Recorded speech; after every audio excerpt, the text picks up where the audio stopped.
ao mundo já não são novidade. A família deu 3 voltas ao mundo. Mas agora, a família Schürmann não viaja sozinha. A expedição Voz dos Oceanos leva a ciência a bordo do veleiro Cat para combater a poluição plástica nos mares. No Repórter Eco de hoje, você navega com a família Schürmann em nova expedição de apoio à campanha mundial Mares Limpos da ONU. E veja também: projeto socioambiental recupera os mangues da Amazônia no Pará, considerados berçários de peixes e outras espécies.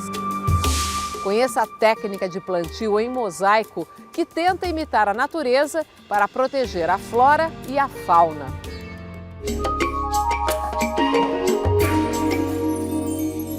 A natureza é a fonte de inspiração de uma técnica de cultivo que mistura espécies nativas com as plantadas. Estudos mostram que o plantio em mosaico pode contribuir para conservar a biodiversidade.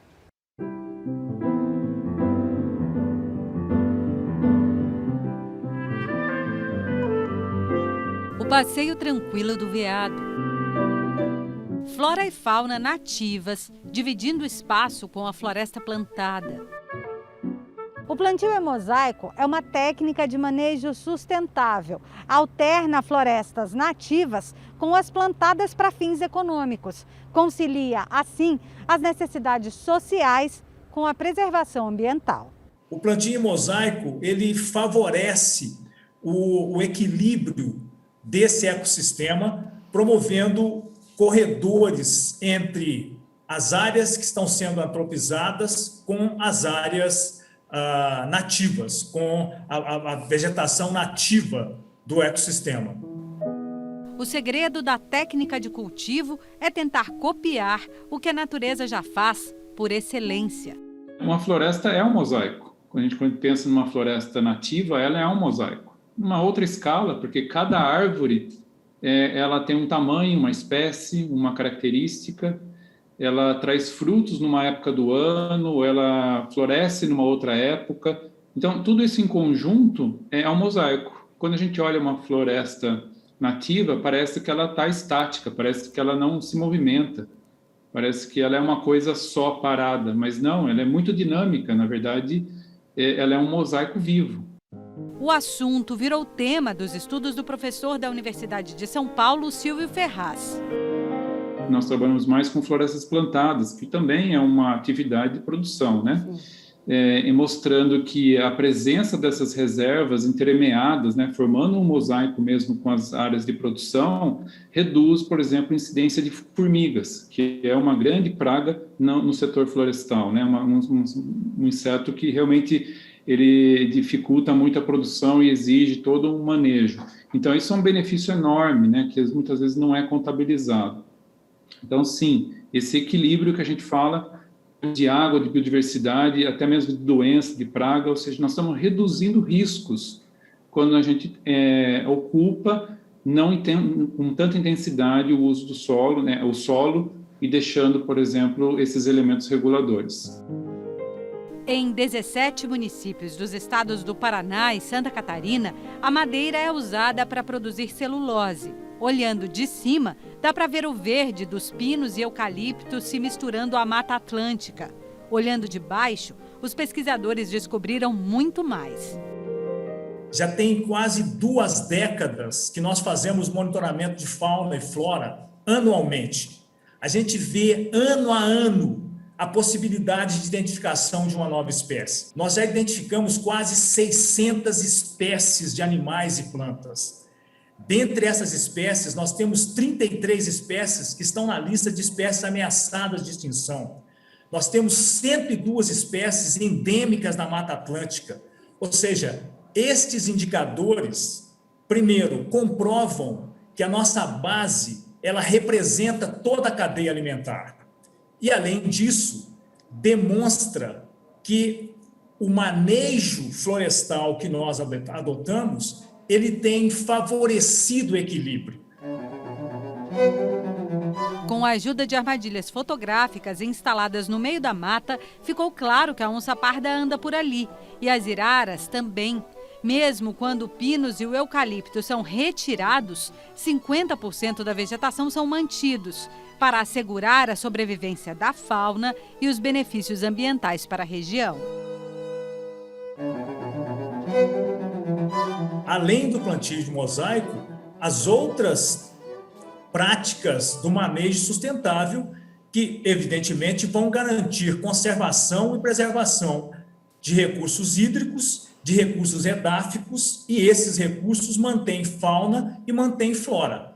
Então, definitivamente, o plantio de mosaico, em conjunto com as práticas de manejo sustentável, garantem o equilíbrio que o ecossistema precisa realmente receber para se manter estável, para que a gente não perca espécies de animais, espécies de plantas, a partir do uso adequado de recursos edáficos e hídricos. No Brasil, nós temos o Código Florestal, que ele basicamente regulamenta um mosaico.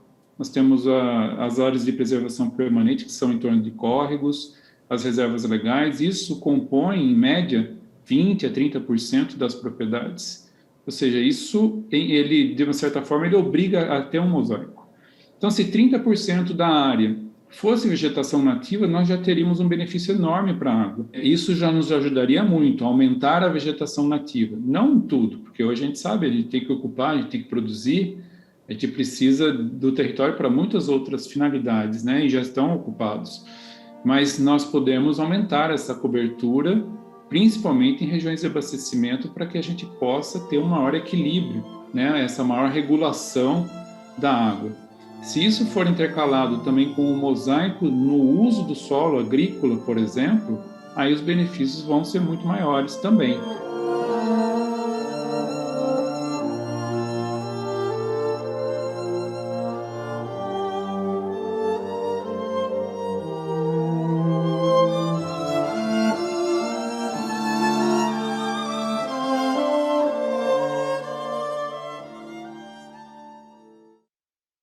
Vamos ver agora as notícias socioambientais que tiveram destaque nesta semana.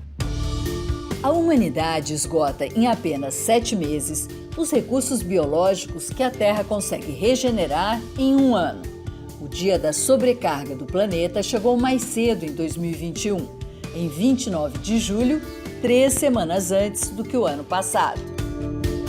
Novo relatório do IPCC, painel científico da ONU sobre mudança climática, a ser publicado em 9 de agosto, lançará alertas mais severos sobre o aquecimento global. Tanto as emissões dos gases do efeito estufa quanto a temperatura média global aumentaram desde o último documento das Nações Unidas de 2013. O conselheiro de Segurança Nacional dos Estados Unidos, Jake Sullivan, visita o Brasil. Pela primeira vez, um representante do governo Joe Biden foi recebido pelo presidente Jair Bolsonaro, que, ao contrário do visitante, não usou máscara, recomendada pelas autoridades sanitárias. Sullivan também se encontrou com governadores da Amazônia Legal para discutir sobre o combate aos desmatamentos no bioma e a crise climática mundial.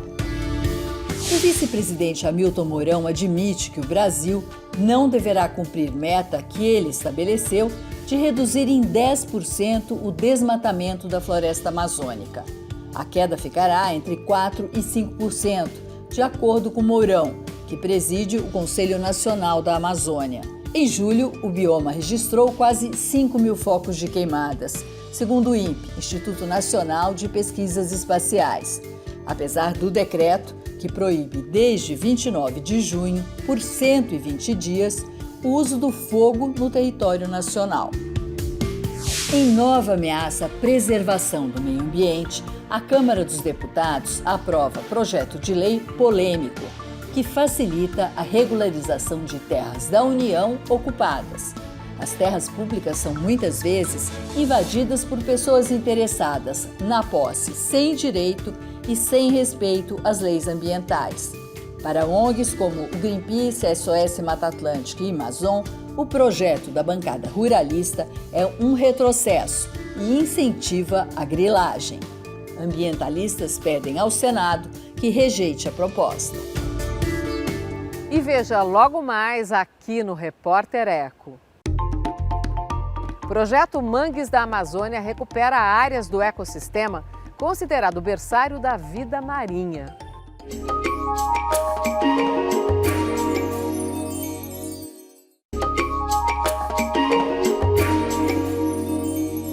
O manguezal é um importante ecossistema costeiro de transição entre o ambiente terrestre e o marinho. O projeto Mangues da Amazônia recupera e protege esse grande berçário natural de peixes e outras espécies em reservas extrativistas do estado do Pará.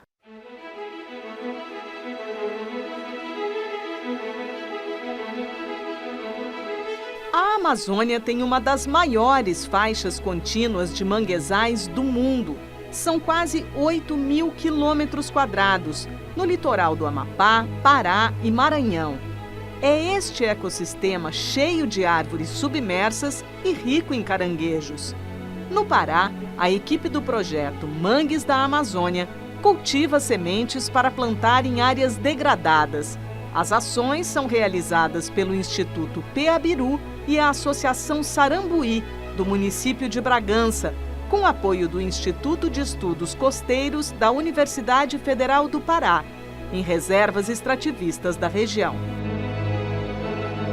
O plantar o mangue é mais do que simplesmente você chegar lá com a semente e plantar o manguezal, né?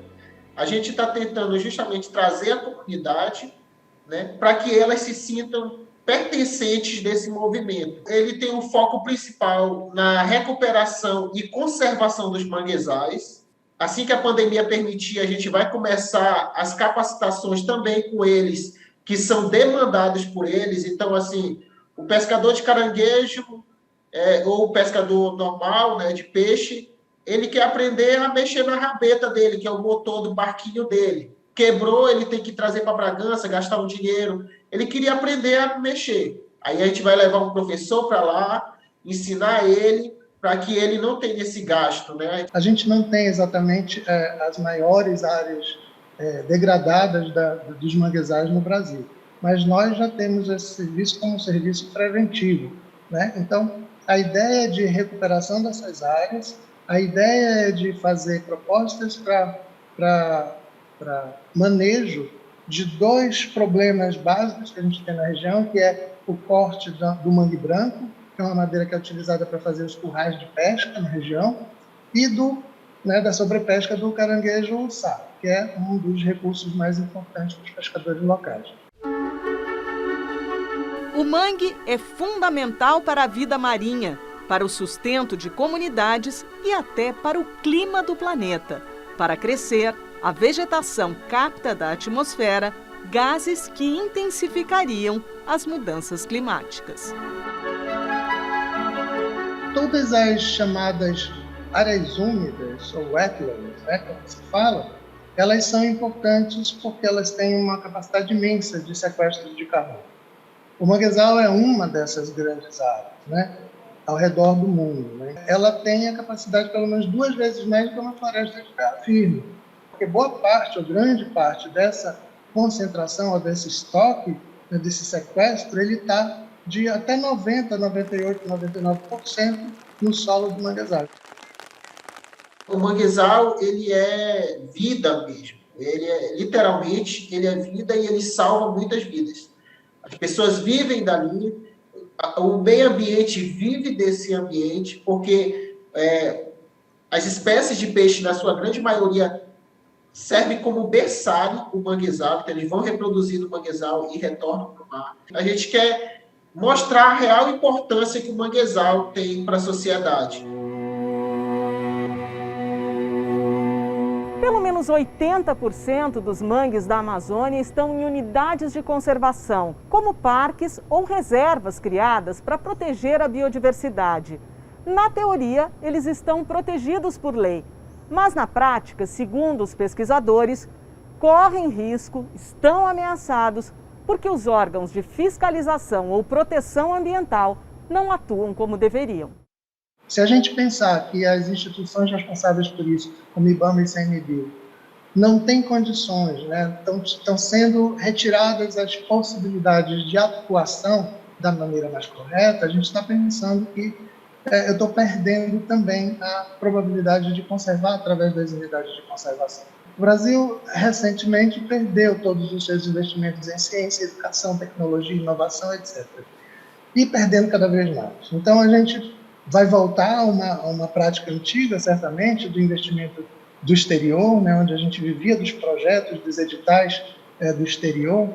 Bom, nós tínhamos o Fundo Amazônia. O Fundo Amazônia também parece, né, ter sido atacado de alguma forma. Então, a gente está perdendo os incentivos. E é importante que a gente volte com esses incentivos. Esse projeto de vocês começou em 2021, certo? Como é que a pandemia impactou, está impactando o projeto? Tudo está sendo remoldado, tudo está sendo adaptado para esse momento.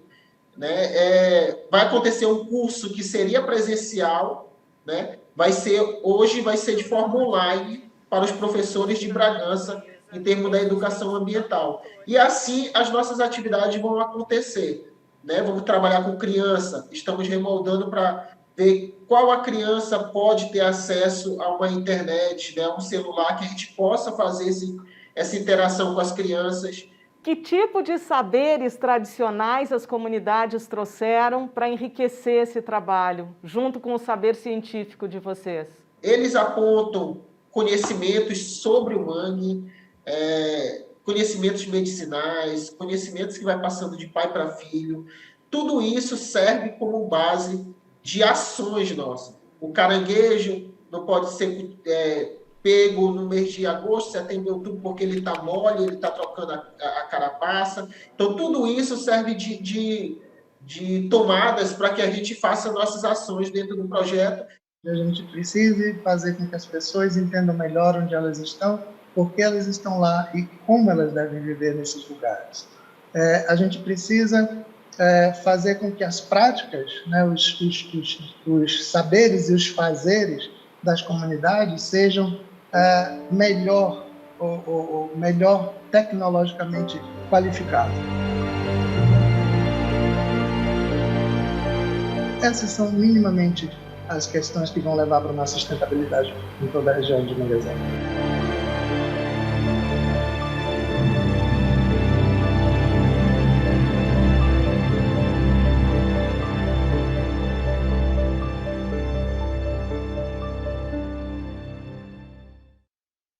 E veja a seguir, aqui no Repórter Eco. A família Schurman está de volta ao mar. Com o apoio de cientistas, a expedição vai documentar e propor soluções para o lixo plástico que contamina os oceanos e ameaça a vida marinha.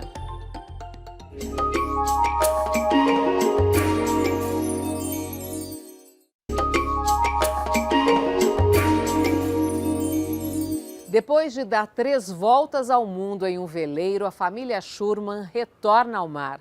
Com o apoio de cientistas, a nova expedição deve despertar a consciência das pessoas e propor soluções para a enorme quantidade de lixo plástico que polui os oceanos.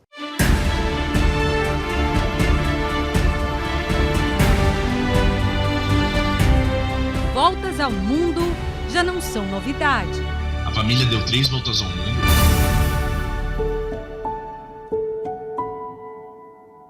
Mas agora, a família Schurman não viaja sozinha. A expedição Voz dos Oceanos leva a ciência a bordo do veleiro Cat para combater a poluição plástica nos mares. É uma expedição, junto com a família Schurman, em que a gente vai documentar toda a realidade da poluição dos oceanos, com um foco muito grande na poluição plástica.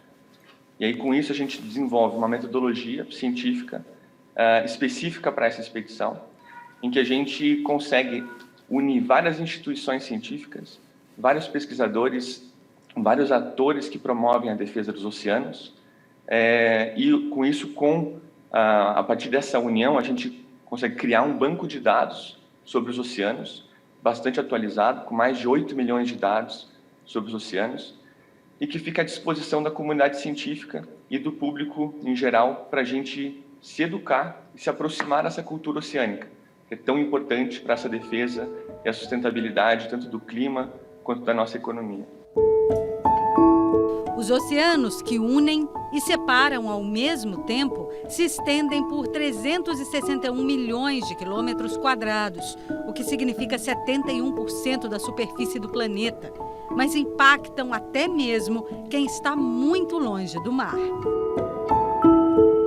Muita gente não sabe que o oceano afeta a vida dele, seja que você esteja em Goiás, no meio da terra, ou na beira da praia. O oceano afeta a vida de todo mundo, seja pelo oxigênio que a gente respira, que hoje está comprovado que mais de 60% do oxigênio na Terra vem dos oceanos através de uma fotossíntese de uma microalga, né, que limpa o nosso ar. Nós temos oxigênio interferindo no clima, né, diretamente, na temperatura, na chuva e tudo mais. Então o oceano é um órgão que faz parte da nossa vida, só que muita gente ainda não entende isso.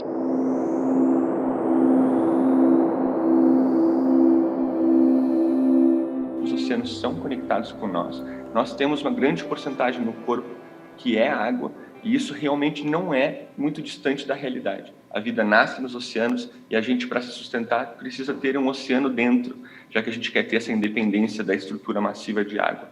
Realmente é muito importante que a gente perceba que é possível ser sustentável economicamente e é possível preservar tudo isso da mesma forma. O projeto, que tem apoio da ONU para o Meio Ambiente, o PNUMA, vai medir a qualidade das águas, os efeitos do aquecimento global, revelar a situação da fauna marinha, o branqueamento dos corais, cruzando os mares de agosto de 2021 até outubro de 2023. A gente sai de Santa Catarina, do sul do Brasil, navega a costa brasileira quase toda. O último porto na costa será Recife e território brasileiro será Fernando de Noronha. Depois a gente sobe para o Caribe, sobe para os Estados Unidos, onde nós temos uma parada em Nova York muito estratégica, né, com o nosso parceiro, que é a ONU. Depois a gente sai da América do Norte, vai para a América Central, atravessa o Canal do Panamá, são várias ilhas do Pacífico, e aí o fim desses primeiros 2 anos de expedição é na Nova Zelândia. A gente vai, além de ter dados com equipamentos vindos, né, do próprio veleiro, da família Schirmer, o veleiro Cat, a gente tem um acompanhamento com sensoramentos remotos. Então, seja com satélite, um acompanhamento de satélites e acompanhamento de drone. Então, um dos grandes problemas, quando a gente analisa dados dos oceanos através de satélites, é a cobertura de nuvens. Tem muita nuvem nos oceanos por conta da evaporação. Isso impede com que a imagem passe e o satélite não pega. Então, essa é uma dificuldade que a gente tem. Então, existe uma necessidade da gente calibrar essas informações dos satélites, essas informações remotas. A gente consegue calibrar tendo um barco no momento que o satélite está passando naquela área. Então, com isso, a gente vai conseguir alimentar esses dados desses modelos, mas seguimos no mesmo problema das nuvens. Então, com isso, a gente aprimorou a metodologia, colocando um drone com uma câmera muito especial embaixo dele, e sempre que tiver essa cobertura de nuvens, a gente voa com o drone e obtém as mesmas informações do satélite. E a gente consegue melhorar ainda mais os modelos. A quantidade de resíduo plástico fluindo para os oceanos deve triplicar até 2040, deixando um acúmulo de 600 milhões de toneladas à deriva se nenhuma medida for tomada.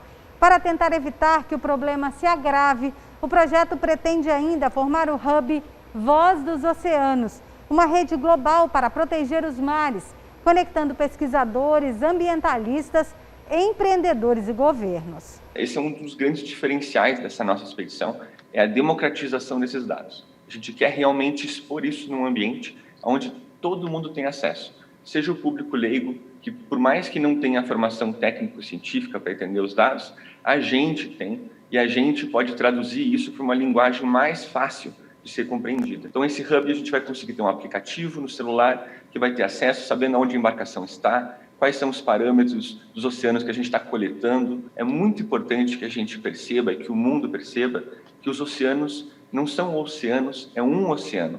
E esse oceano ele é interconectado, e que a gente não tem esse isolamento geográfico que a gente imagina.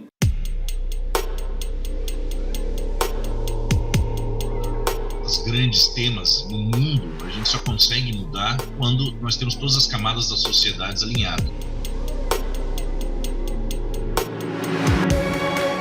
Não é fácil. Nós não somos utópicos de que isso vai ser o estalar do dedo e a gente vai resolver. A gente precisa ajuda, apoio de todos.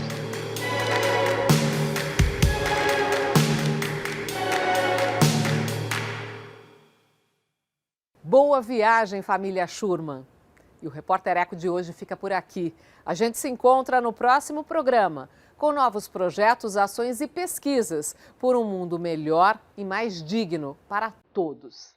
Até lá!